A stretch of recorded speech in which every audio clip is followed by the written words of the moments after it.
I don't know why I haven't done a video about this yet, but I am doing why I'm Catholic.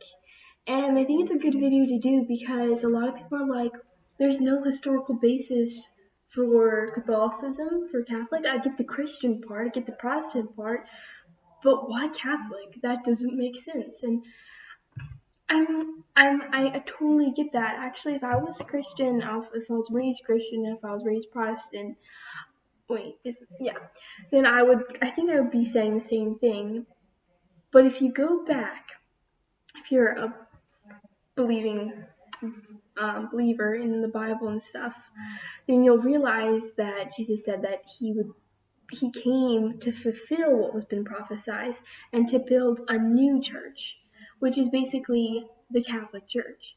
So if you think about it, there was the Jewish religion, which is the Old Testament, and then Jesus came to fulfill a new church, and that's when so basically Jesus handed the keys over to Peter, and he says, on this rock I will build my church, and he hands the keys over, which is why, as Catholics, we have a pope. Like, basically the pope it helps like with the unity of both bishops and the faithful as us faithful people in the community of the church. It's basically the successor. Oh yes, is this okay? By the way, we just have to include this in Matthew 16:16. That's when he says, "On this rock I'll build my church, and the gates of hell shall not prevail against it." That is what we base the Pope off of. And then, so basically, if you look at the timeline from the Jewish religion to the Catholic religion, actually, I think it's the Episcopal Church. I'm probably saying the name wrong. They were part Catholic, and then they split off. And then with that church, I don't want to basically that they split off from the Catholic Church, and then the Episcopal Church split off into other churches. And if you look at the timeline, I literally have a book by what's the author? I know he's a Catholic dude. He literally has a whole timeline on from what the faith, from Catholic faith all the way down to what we have now. Well, of all the churches and all religions. And it makes total sense because there's nothing before the Catholic faith. I mean, other than the Jewish faith. But if you're thinking about it, if God created the Catholic faith as one of the sinner religions, like as the one religion that he came to fulfill, then there could be nothing. Does that make any sense? I hope it does, because that's what I'm trying to come across.